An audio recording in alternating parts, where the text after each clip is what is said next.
Welcome back to Tech Circumference. If you are new here, don't forget to hit subscribe. We explore tech concepts in simple, relatable ways. Today, we are diving into part 2 of our series on Workload Identity Federation. Part 1, we used a school trip analogy to understand the basics of Workload Identity Federation. Today, we are taking that a step further, looking at what actually happens behind the scenes when your workload authenticates. So think of this as the how it works part. We are going to see the journey of a token from start to finish. And by the end, you will see why your CI/CD pipelines doesn't need hard-coded keys. Imagine you are at the airport, standing at the check-in counter. You show your passport and in return, you get a boarding pass. That boarding pass is what lets you get on the plane, not the passport itself. Next, you walk to the boarding gate. The gate doesn't care about your passport anymore. It is just asks to see the boarding pass. This is an important distinction. What matters now is the pass, which proves you are allowed to board. The gate can either accept your boarding pass or reject it if something is off. This is like a quick verification step. No need to see your passport again. The pass itself holds all the information needed for this check.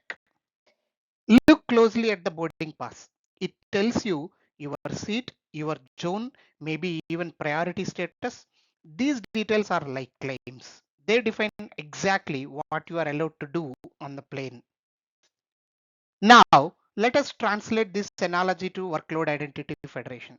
Your passport is your identity, the boarding pass is your token, and the gate checks the token to allow access to a resource. In WIF terms, the first step is exchanging your identity. Think passport for a short-lived token. In technical terms, that's getting an OpenID Connect token from a trusted identity provider. But if your identity provider is not trusted, this exchange won't work. Just like you can't check in with a fake passport, the system will reject the request for a token.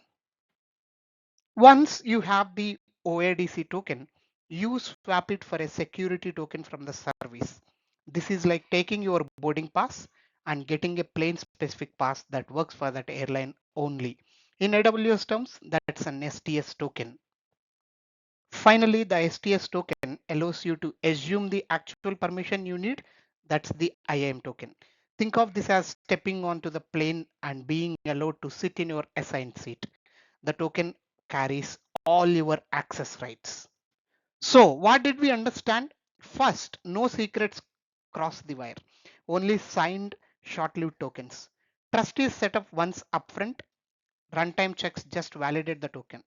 Claims define what you can access, and that's why your CI/CD pipelines don't need hard-coded keys. That's the magic behind Workload Identity Federation. Thank you for watching. Stay tuned for more videos and subscribe. Thank you.